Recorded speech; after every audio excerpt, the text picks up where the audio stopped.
And then for anyone watching this screencast, these are the steps that you need to follow to play along at home, starting with cloning this repository, installing the gems, installing the JavaScripts, and preparing the database. And so you can pause it here and do those steps before continuing on. What we just saw in class was that this is the sort of view of what this website looks like when it's running. And I'm going to just poke around at some of the files in the website. So whenever I'm looking at a Rails app for the first time, I usually start by looking at the routes, because that gives me a pretty good overview of sort of what can be done in this Rails application. And so if I go to the routing file here,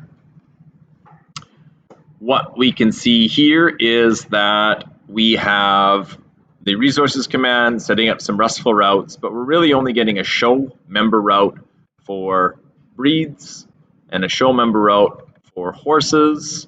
And that makes me feel like there's probably a breed model and a horse model. And then we have a route path set up to go to the breeds controller index action. So there's really just 3 routes to this application. 2 show routes to show individual members of a breed and a horse model, and then a collection route to show all of the breeds on the home page. If we hop over to the models, we will see that we do have a horse and a breed. A horse belongs to a breed, meaning the horse model or the horse table or the horses table is where the foreign key exists. So there'll be like a breed ID on this horses table. And the only thing that a horse has in terms of properties beyond that foreign key is a name. And we're using validations to set up that the presence of that name is required. And breed is similar. Breed has many horses. So that is the belongs to and has many relationship, a one-to-many relationship there. And a breed also has a name, which is a required property. And so we can also see that's those same kind of ideas play out in the schema. If we looked here, except, yeah, this is one thing that is going to need to change. Okay, that's fine. I've got some extra properties in my schema. Those are to come.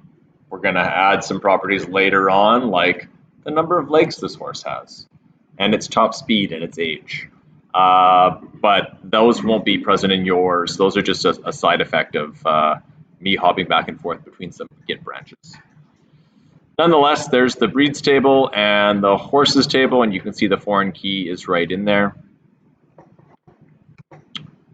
The only other thing we need to quickly take a peek at are the various controllers. And so when we visit this homepage here, this is loading up. We know from our route file that this is loading up the index action of the breed controller, and it looks like it's showing a list of breeds.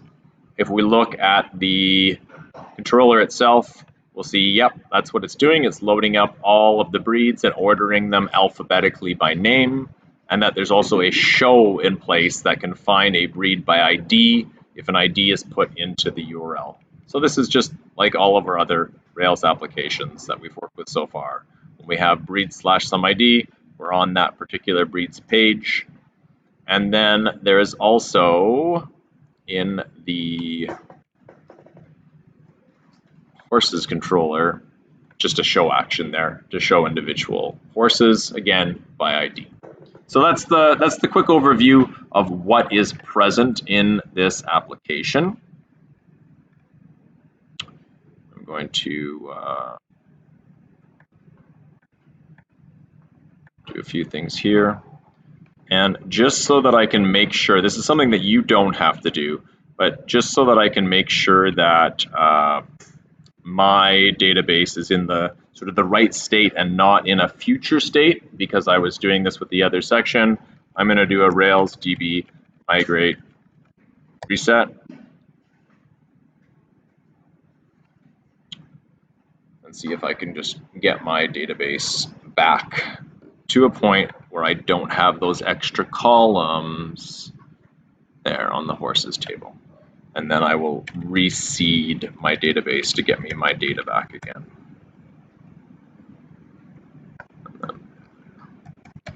Fixture schema. Found another branch.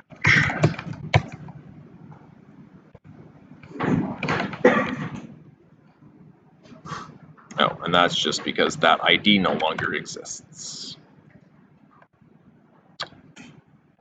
Cool.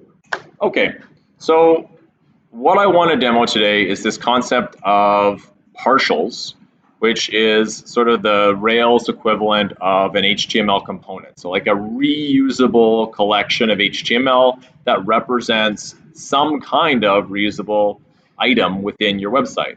On our particular website here, it's going to be the concept of a horse. A horse is going to have some HTML associated with it, and that would be reused in a few different locations. It could be reused on the breed page. So when I go to a particular breed, currently I'm just showing a horse by name. We're going to start adding other properties of horses, and maybe we want to show those along with the names of the horses here. And then if we click on a particular horse, we would like those same properties to show up here. And if we were to implement something like a search, like a simple search functionality, the search results might also make use of that same bit of HTML. So rather than like duplicating that HTML around into various places in our application, we can sort of take that, put it in one place, call it a partial, and work from there and sort of reuse that component throughout our website. So what I want to do first is I'm going to add some new properties to the horse, and I'm going to do that by way of migrations. And so Rails generate migration. I could just Rails generate migration, and I could at that point give it a name, and I could just write the migration manually. But there's a few sort of magic migrations that we can use for really common tasks. And one of the common things that we do with migrations is add columns. And so anytime we want to add a column to a particular table, we write the migration in the form, go here, add X to Y, where X is going to be like the thing that we are adding and Y is the table that we're adding it to. So for example, add age to horses. Well, that will add an age column to horses. The only other thing that the migration needs to know is the data type. And so here we'll say that age is going to be represented by a whole number. So we'll have a Rails generate migration, add age to horses, where age colon integer.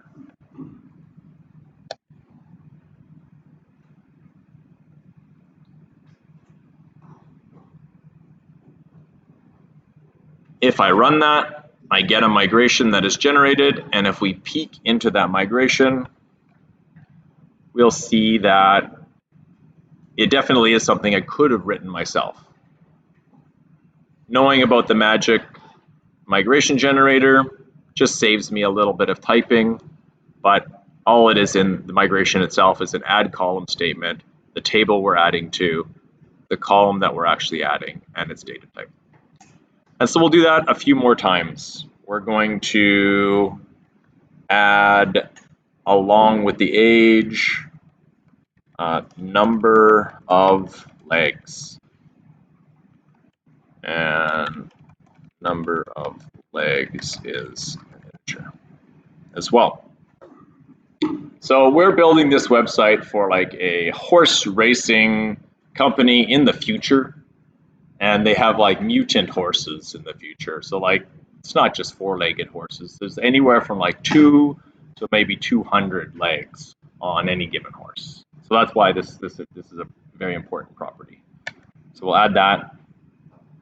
And then we're also going to add like a top speed.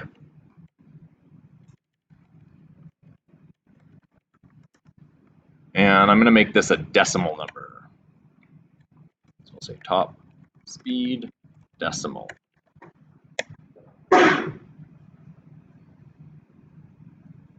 I now have 3 migrations in place that I can run, and I can run them with a Rails DB migrate.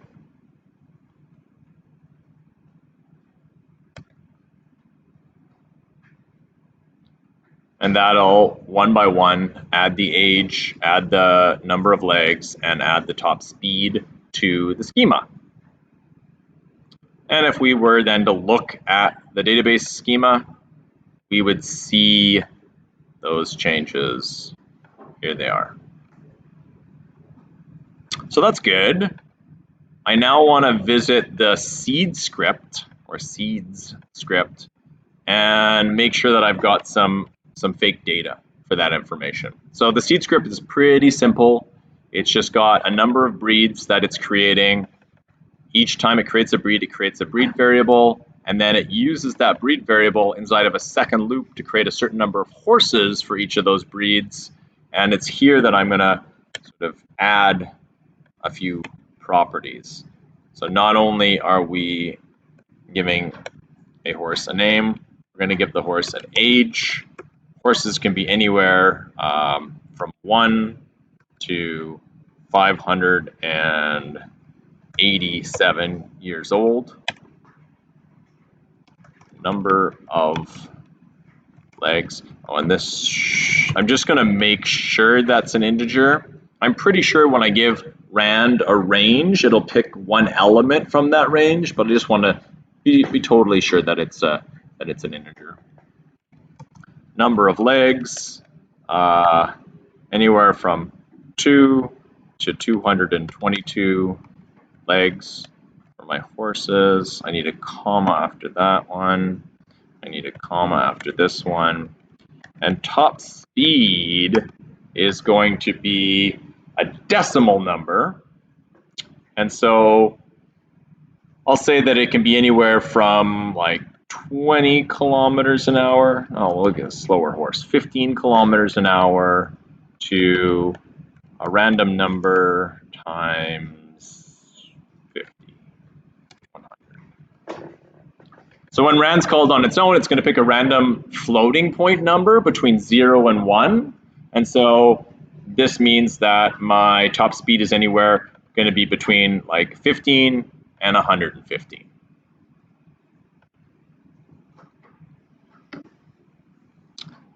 And I should be able to save that, and I should be able to rerun the seed script from the command prompt here with a Rails DB seed.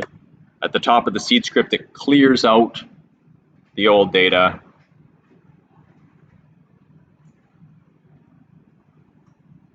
And if we were to poke around in a Rails console, so if we did a Rails C and we did like a horse.first, we would see that this is a horse named Fargo. Fargo is 231 years old, has 193 legs, and has a top speed of this number right here. When in the console, when you are looking at floating point numbers, they're going to be displayed always in scientific notation.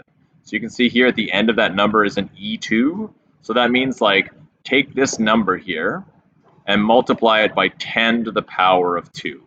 Or another way of thinking of it is like move this decimal place 2 positions to the right. And so this top speed is like 17.338, etc., etc. So it looks like that information is working now. We've got horses. They not only have names, but they also have ages and legs and speeds. And so we're going to want to get this information into our various pages. So I'm going to go to the views, and I'm going to open up the show view for the breeds and the show view for the horses.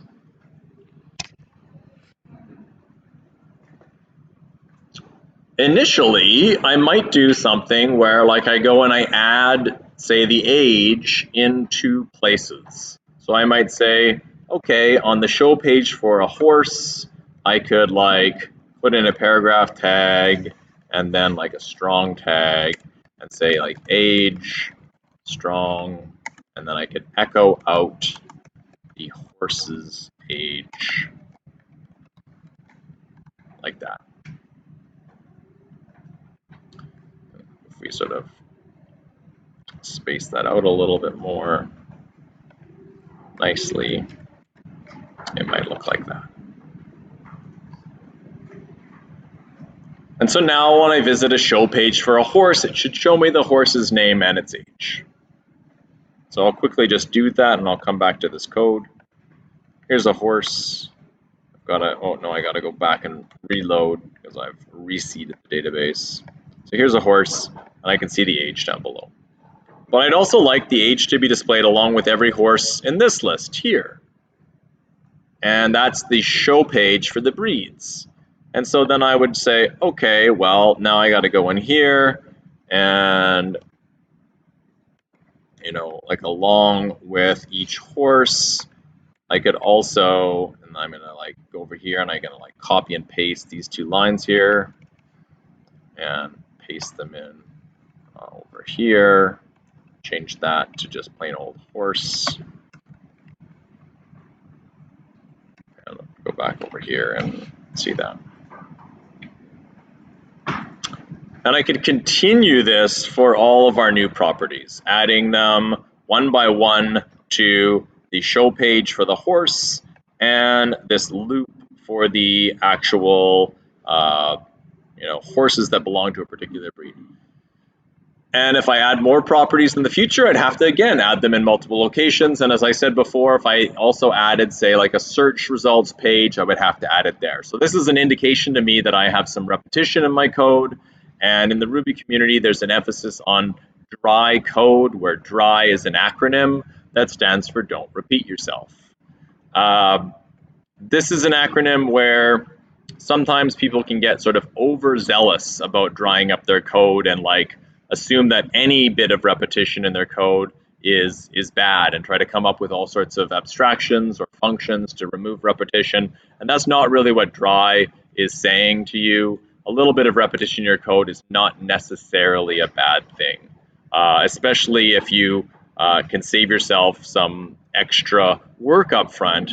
You don't have to always go and create a bunch of abstractions to remove repetition. But this is one of those cases where Rails already has a nice abstraction pre-built for us to solve this problem, which is the concept of a partial. So I'm going to create a partial, which is going to represent the HTML associated with a horse, and I'm going to put it in the views folder associated with horses. So I'll right-click on horses here, and I'll say new file. And I'm going to create an underscore horse.html.erb. The underscore is Rails's way of saying that this is a partial. And it's also been a while since I did some git commits, and so I will check in everything other than my partial to a git commit here and just say added some new horse properties.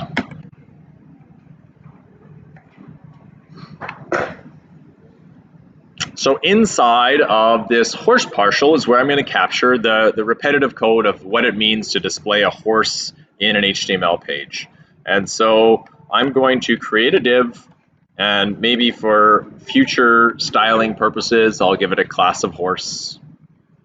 And inside of that div, I will put a header level, I don't know, 3 or 4 or 5. Maybe I won't even use a level. I'll just put a paragraph in there. And inside of here, I'm going to echo out the horse's name. One of the conventions that we have with partials is that you make the assumption that you are going to be getting access in this partial to a variable that's named after the partial itself. So we have a horse partial, so we're going to have access to a variable called horse. And it's going to be an object of type horse. And so horse has a name, and I'm also going to put into here an unordered list of some of those other properties. And so I'll put a strong tag that's currently empty in there with a colon in it. I'll put a space, and then I'll put like a Rails echo and an li. And I'm just doing that because I'm going to copy and paste this twice. And I'm going to write in here age and number of legs and top speed. And then inside of these echoes, I'm going to say horse.age and horse.number of legs and horse.top speed. And then I will close that div.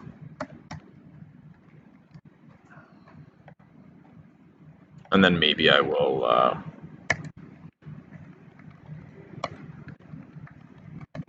do some slight formatting fixes here.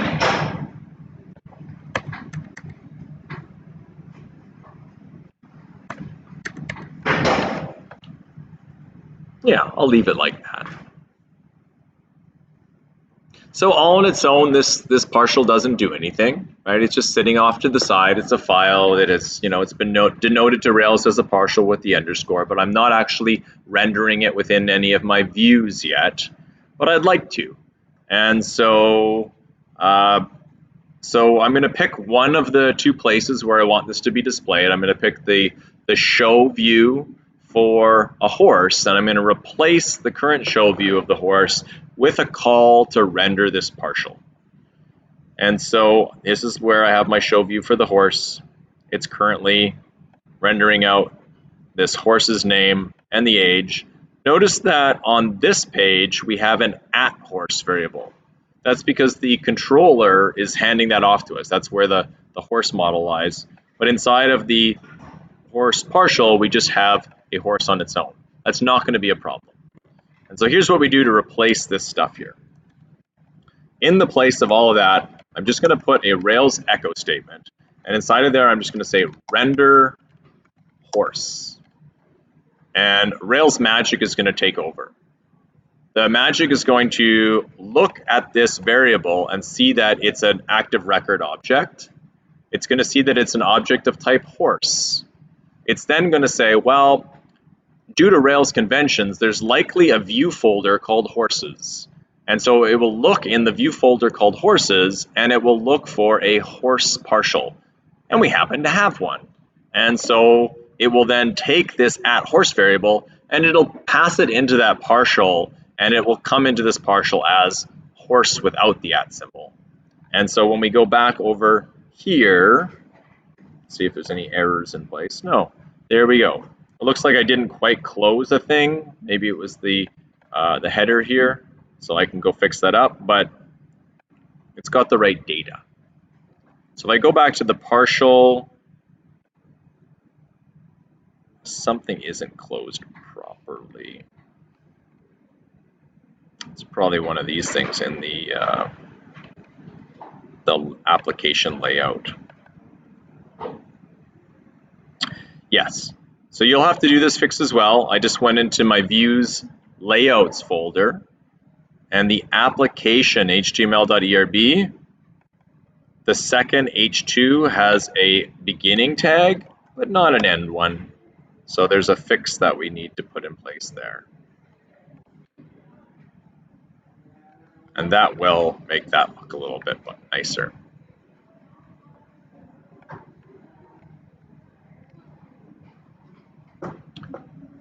Okay, I can close that application layout. I'll go over to here. I will commit that application layout as a change. Missing close tag for the layouts h2 header. And then the other two, I can commit those.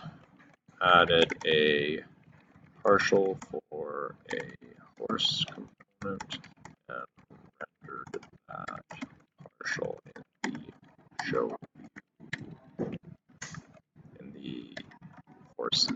show view.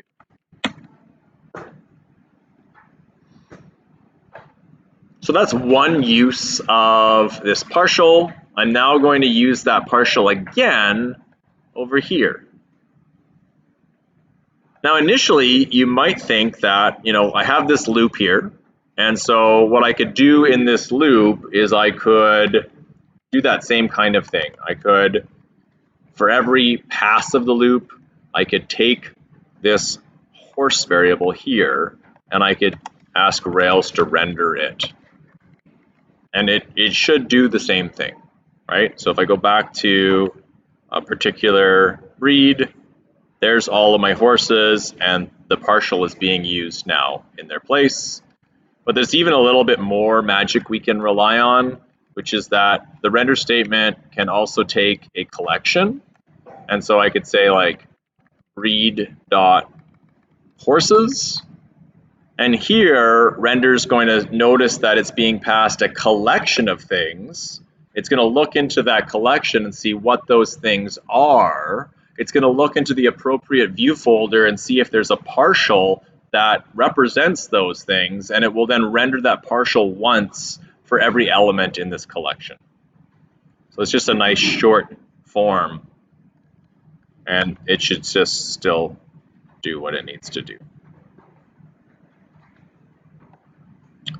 And there you go. There's a partial. If we suddenly realize that we need, another, put this in. You don't have to put this in because I'm about to erase it. But like if I put in like another property eventually, and it has some value, right? And I save it in this one place, that's going to be reflected on this page, but also on the individual horse pages. And so can I go back to an individual horse page? Yes, I can. There's my other property there. So I've got one place and one place only that represents the HTML associated with a horse, and I can render that wherever I wish. We can make this a little bit fancier. One of the things I've lost now is when we display this page here, I no longer have a link to click through to the show for the individual horses. Okay, so I'm going to just commit this change here. Get rendering the horse partial for the horses.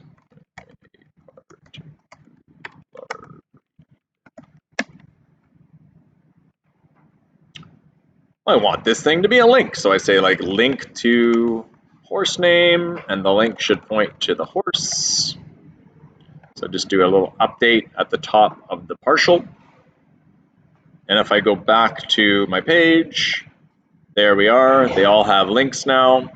And when we navigate through, maybe I don't need the link here, right? Because on this page, this link just links to the page that we're currently on. So it might be nice to have a little bit of something dynamic going on with my partial so that, in some places, the name of the horse is a link, and in some places, the name of the horse isn't a link.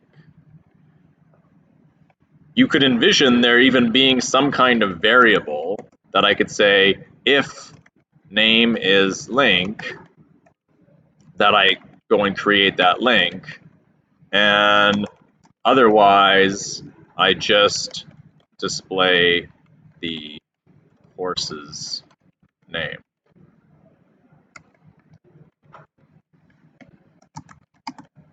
Like so. If I tried to work this, like if I tried to render this right now, name is link will be undefined. So if I go back over here, it's going to say undefined local variable or method name is link. So that's not good. That doesn't work on the horse page. It will also break on an individual breed page, right?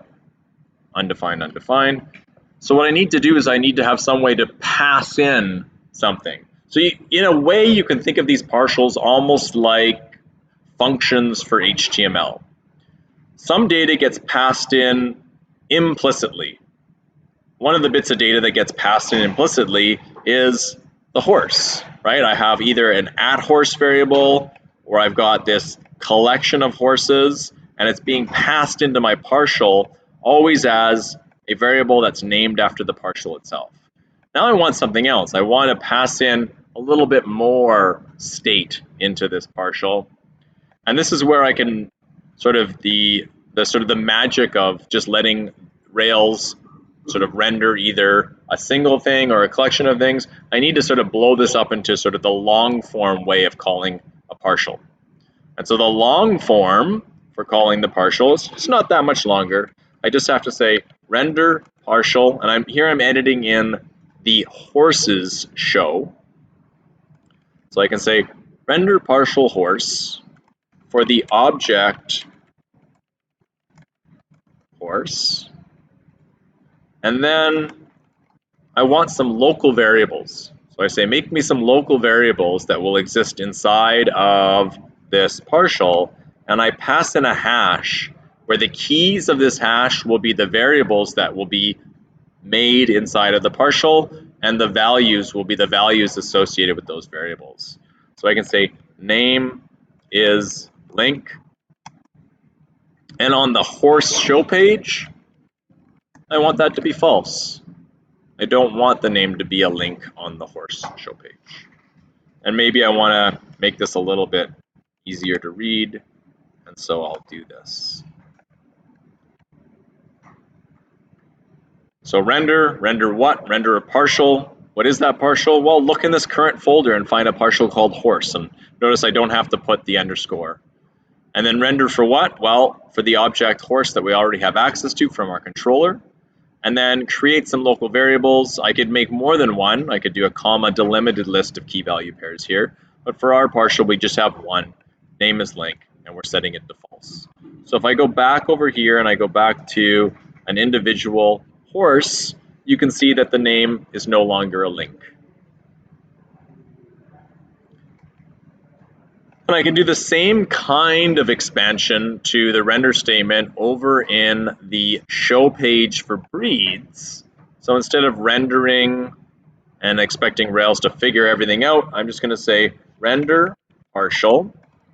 And here I have to be a little bit more clear. I can't just say horse because it's going to look in the current folder for that. And so I have to do sort of like a pseudo path. It's not a real file system path because I'm not actually referencing the entire file name or the underscore or the extensions, but I'm just giving Rails a hint that this is like a partial that's a horses partial. So it'll go look in the horses folder. I now want it to be rendered for a collection of things. I'll put this on multiple lines like I did with the last one. And again, make some local variables or a local variable available. Name is link true. So when displaying all of the horses that belong to a particular breed, I will show the links. And when I'm just on a show page for a particular horse, I will not. This can get a little bit out of hand, right? If you suddenly find yourself passing in like 17 different Booleans into a partial, then it's probably not saving you anything. It's probably not like, you've probably got a concept that isn't easily representing just one thing. So yeah, one or two Boolean flags or little bits of state that you're passing in along with your data is probably okay. But if you're passing in a whole large number of flags, you probably aren't following the dry principle. You're probably making things even more difficult for yourself. So let's go back to the application. If I pick a particular breed, you can see now on the breeds show page, I have the links, but when I click through, the link goes away.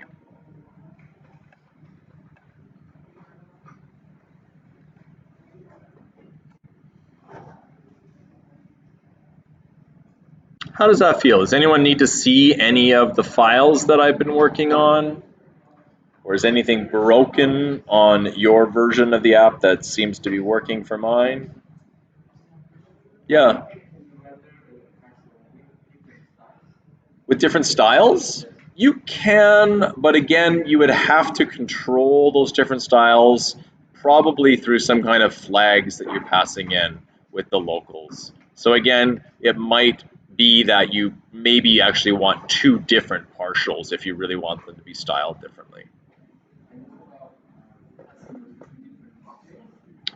Yes, and again, like a partial is supposed to either be just HTML and locals, or it's supposed to represent like one active record thing. So you won't have like there's really only one object that you can pass in. You could sort of use locals to pass in a separate object if you wanted to, but again, then you might want to think of like, you know, what am I doing here? Is it really just one partial I need, or is it something bigger? Yeah.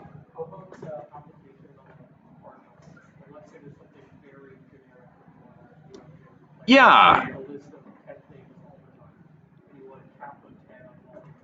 And so you could definitely do that, and you would do that by way of locals, and you would just have no object that you pass in, and that's fine. And I even sometimes create partials for things where I just want it to live in its own separate file, and I might only use it once. So for example, I might in the application layout, when I'm working with, say, something like Bootstrap, and I've got like a nav menu, that can get really, really big in terms of the amount of HTML, and I might want my application layout to stay fairly clean. So I might just have a line in here that just says like render header, and then I'll have a header partial. And it's only used once ever, but I'm just using it as a way of like encapsulating that code and putting it into its own little file.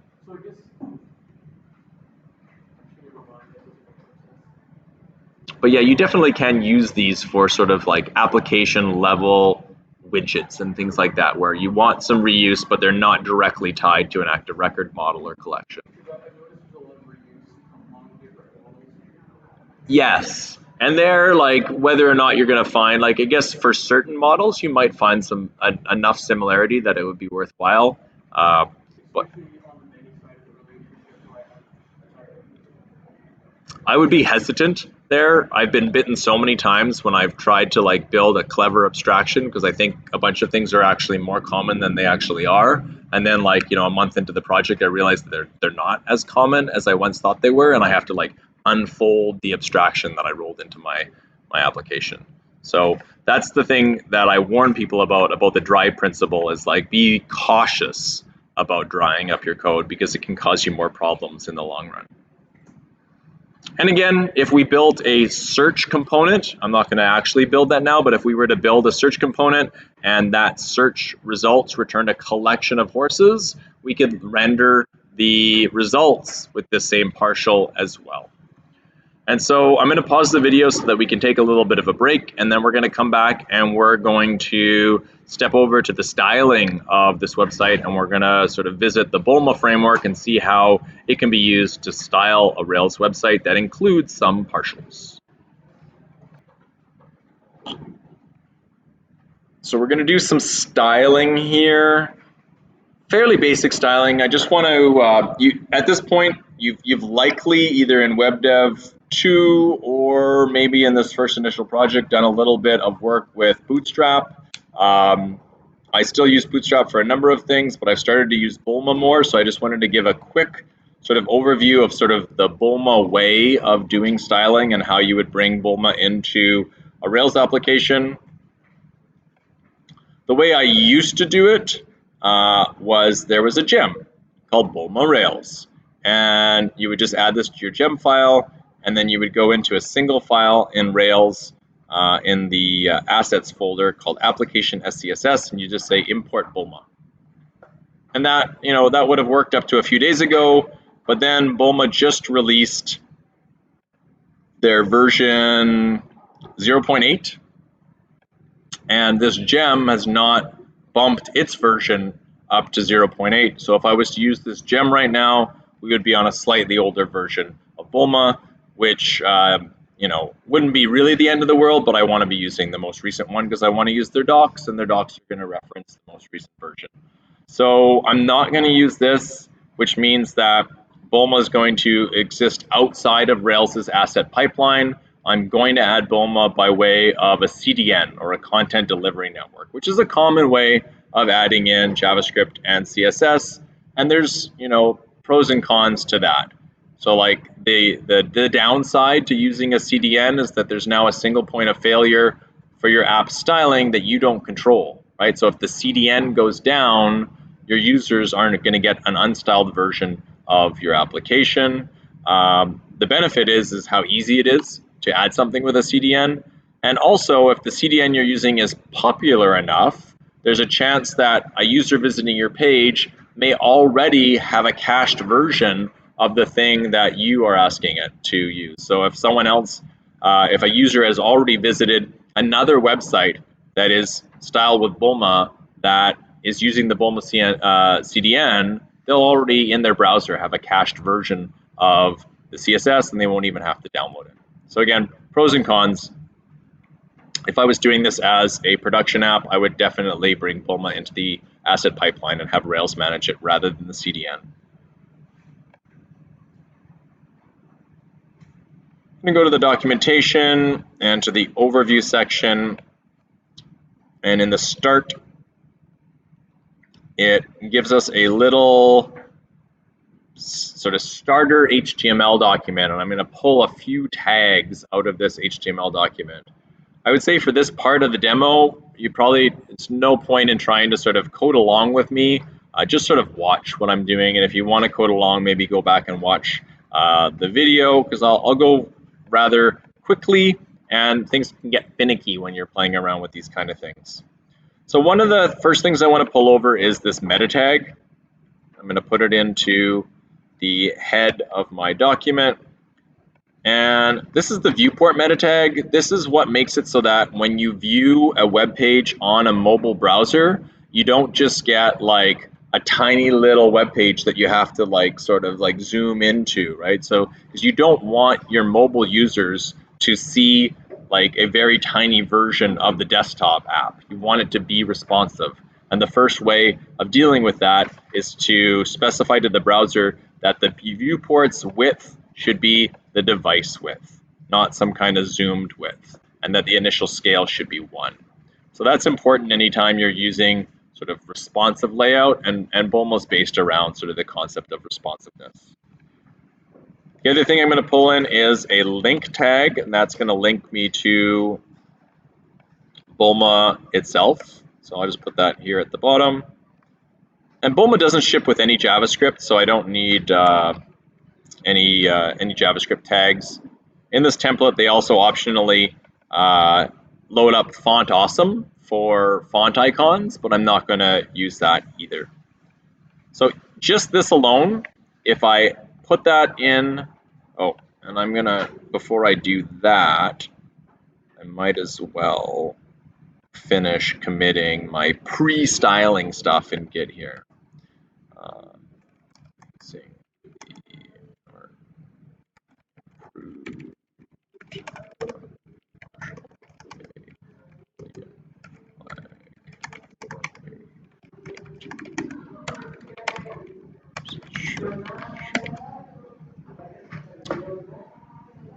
If I go to my application and I reload the page, you can already see that there are some changes to the layout of the page. Default padding and margin has gone away, and what were formerly headers that had sort of fixed larger font sizes, those have gone away as well. So with Bulma, even if you have an H1 or an H2, that doesn't translate into any type of styling. So Bulma sort of strips away a lot of the default styling that you'll expect to see on a variety of different HTML tags, and you layer that styling back into your application with classes.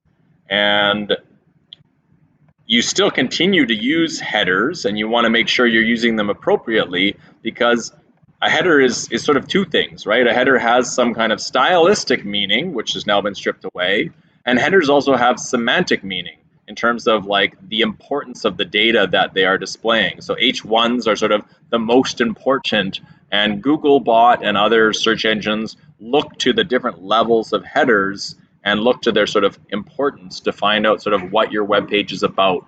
And the various search engine bots also don't like if you have like multiple H1s or things like that. They want you to have one at each level, at least within each section within your website. Speaking of sections, I'm going to bring in a section tag to bring back some of the padding that Bulma stripped out of my page. So I'm going to create a section here. And there's a little bit of a weirdness with Bulma in terms of some repetition that you have to do. So not only am I bringing in a section, but I am giving it a class of section. And the reason Bulma does this is that sometimes you're going to want to apply a Bulma styling to a variety of things. So Bulma has a concept of a button. So there's a button class, but that button class can be applied to a link, and it can be applied to like an input, and it can be applied to a submit. And so they've tried to separate out the styling from the tags. And it leads to a little bit of awkwardness where sometimes you have a tag with a class that is the same name as that tag. And so I'm going to put two sections into this page, one wrapping my headers and one wrapping the yield. And that's where all my views end up going, is this yield here. Let's just space things out a little bit for me. I'm going to bring back some styling to these headers in terms of their size. I'm going to say that the H1 has a class of title and that the H2 has a class of subtitle. And we'll see in a moment that there's different levels of title and subtitle in terms of their size.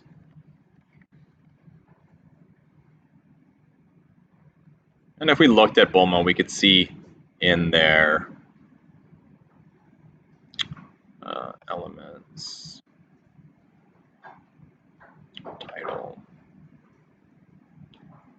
These are the defaults for title and subtitle, and then there's a variety of sizes that you can apply to title and subtitle. By default, the title is of size 3 and the subtitle is size 5. And you can explicitly get those things by way of modifiers. So you can give something of a class of title, and then you can say is 1 or is 2 or is 3. So you sort of modify the other thing with extra classes. So here's a title, and then what kind of title? It's a 1 or a 2 or a 3. So I'll leave these ones just as their defaults. And then I don't think I need to visit this any further.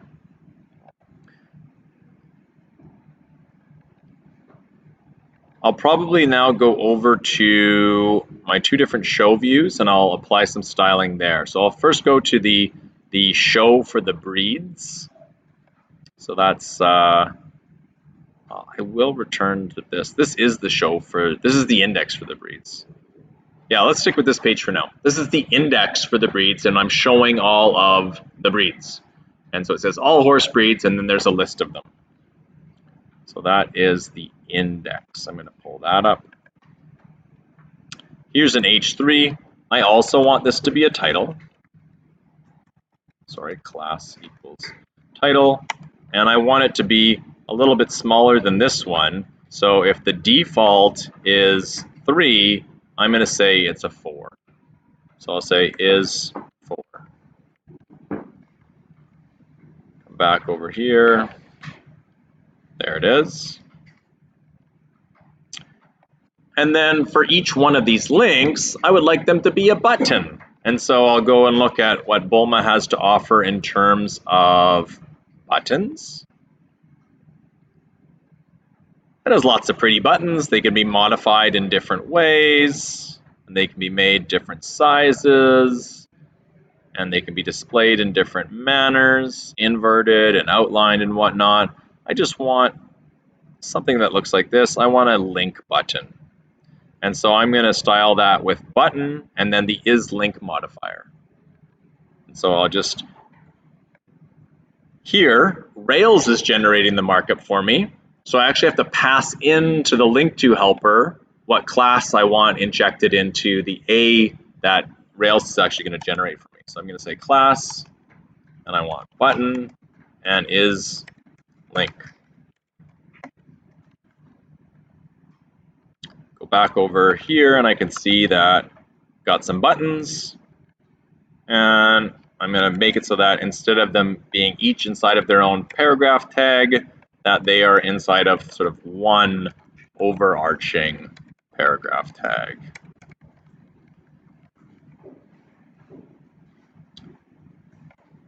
And there's my various, including this really long name for a horse breed. It's got its own button though, which is great. Okay, so the home page is now as styled as I'm going to make it for today, and I'm going to move on to the show page for the individual breeds. So that's this one right here. It's got two headers on them, and I'll also turn them into titles and subtitles. So I'll say class title is 4 and class subtitle, I'll try it as 5. Let's see what that looks like. Yeah. And then what I would like for the individual horses is to use the concept of a card. And this is a very sort of common thing you will see in web design patterns these days, which has been around for quite a long time, but it really sort of hit the forefront in terms of web design when Pinterest came out, and it was all sort of that staggered sort of collection of cards look. And if you go to the component section of Bulma, you will see that they have a card component. And these cards can be used to make sort of like little, where there's an image up top and there's some information down below. You can have headers or footers with your cards that look like this and that. I'm going to create just a very, very simple card using Bulma's stuff, and I'm going to put it into this horse here. I'll leave my horse class even though I'm not actually using it for anything, but I will say that this is a card, and inside of there I'm going to say we've got some card content, and the paragraph tag that the horse name is going inside of, I'm going to strip that out because it's used in both places. I'm going to wrap it here. So the paragraph is going to get either the link or just the name, and I'm going to give it a class of title. And here you're also going to see that title is contextual. So when title was used all on its own in the application layout, it became really big. When I have a title that's used within a card, it should scale to the card, I think. Let me see. Maybe. No, it's about the same size. So let's scale it down a little bit, like is 4. Yeah, okay, that's nice. Here's some cards. If I go to an individual, I can see there's a card on its own. I don't just want these cards to be sort of one above the other stacked like this. I would like them to be displayed in a grid. And so just like Bootstrap has like a grid layout, there is a sort of a column row layout available within Bulma as well. And the columns in Bulma are based under the hood on Flexbox, and they're quite responsive. And they work by having a container, which has a class of columns, and then elements that have class of column within them. So I'm going to further wrap my card in a class of column, taking all of this and nudging it over, and then divvying it. The one downside to all of these frameworks is you get a little bit of divitis, right? You've got a lot more nesting and divs going on than you would without them. I think the trade-off is appropriate though. And now I got to go outside And so I'm going to have to visit the two places where this card or this column is rendered and make the div of class columns here, and then copy that over to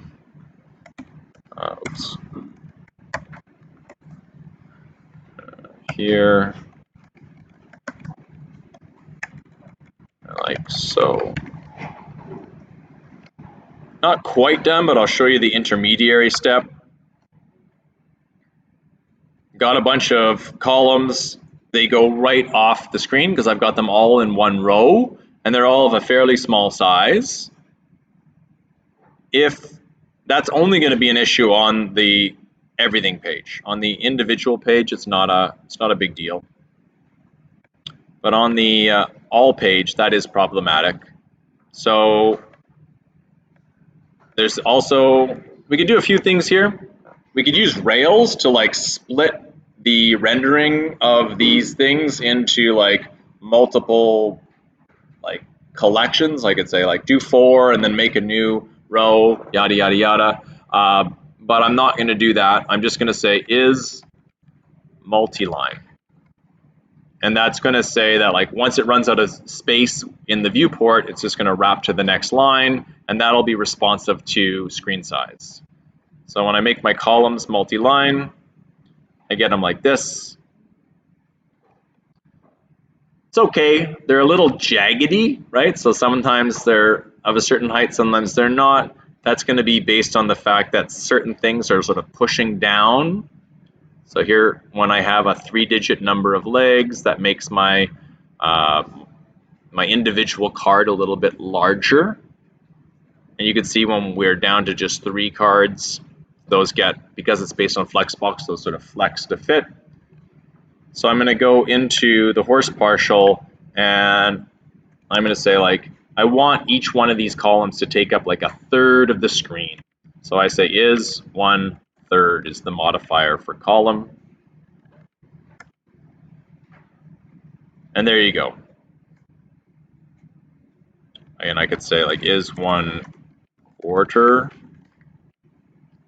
and it goes to that. So it's, you can see it's very, very handy to work with these kind of modifiers. So I like the third one.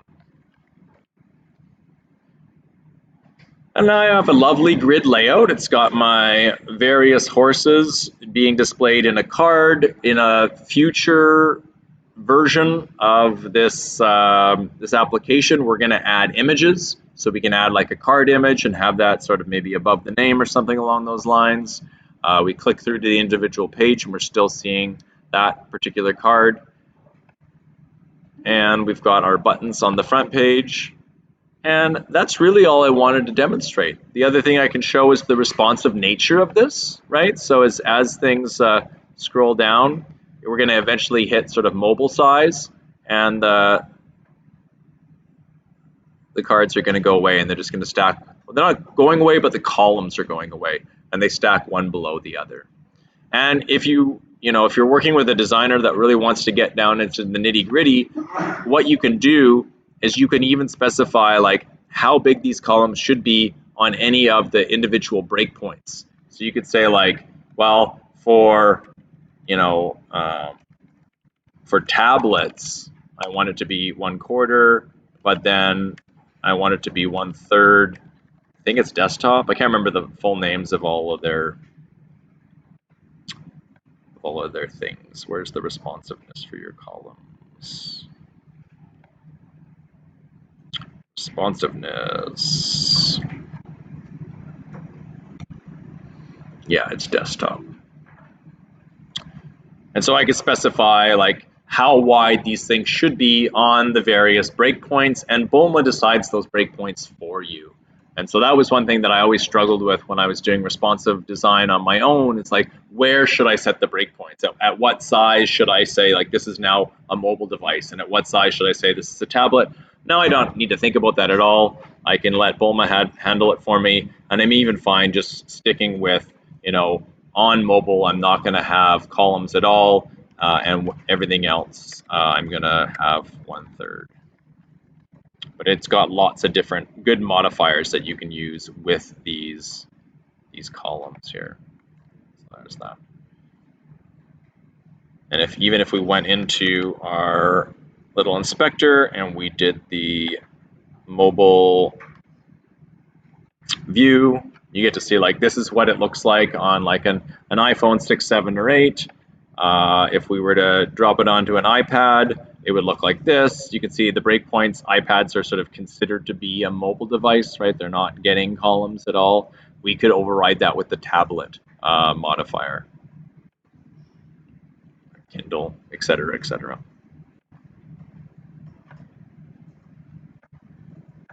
Yeah. Then I'll pop out of my responsive test and go. Have you guys seen this? Where is it? Oh, I'm in Firefox. This sort of goes outside the scope of what we're looking at here, but there is inside of Chrome DevTools now, like a audit, which will like audit your website for best practices and including speed, which is a really cool thing. So it'll tell you like, you know, performance-wise, best practices, accessibility for people that use screen readers or have various disabilities, SEO best practices.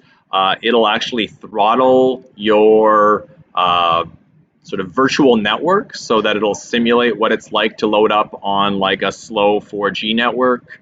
You can even just do that straight up in the networking mode here. You can set online, offline, and like throttled. So you can say like, what does my website look like when someone's on a really slow 3G connection? It's worth doing, right? Like we're all on fast computers, but not everyone using our web pages is going to be on a fast computer. They might be on a really slow phone. But I really like this audit. So if you run it here, we'll do like a little mobile audit.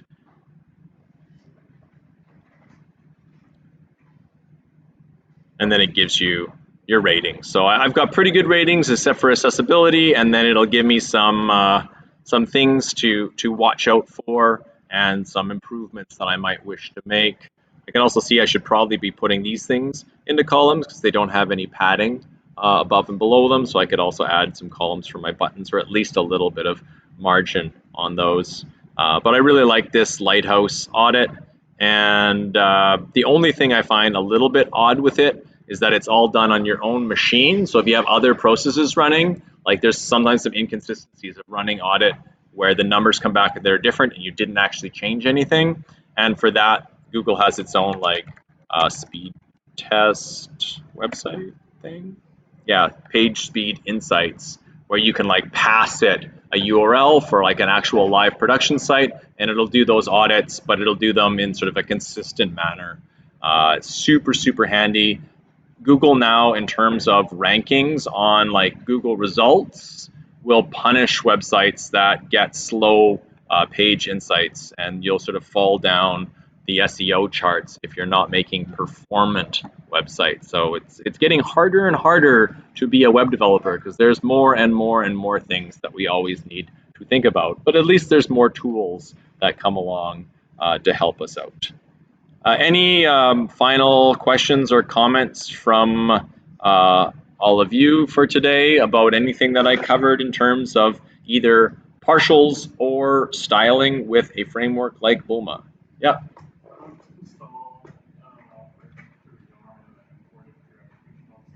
And you definitely can. Yeah, yeah. So that is one of the recommendations here. If you look at Bulma documentation, their actual recommended way of installing Bulma is through npm or yarn. So yeah, it's definitely something that you can do.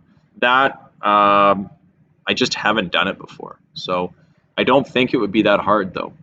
I think you just install it and then you would import it in. Yeah, once it's brought in by way of Webpack. But yeah, I'll have to poke around at that to see if it's as easy as it should be. But I'm assuming it wouldn't be too difficult to do that.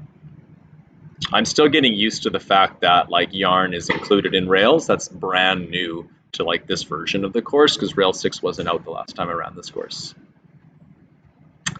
Any other questions or comments about anything that we covered today? Okay, that's all I got. So I'm going to stop this video.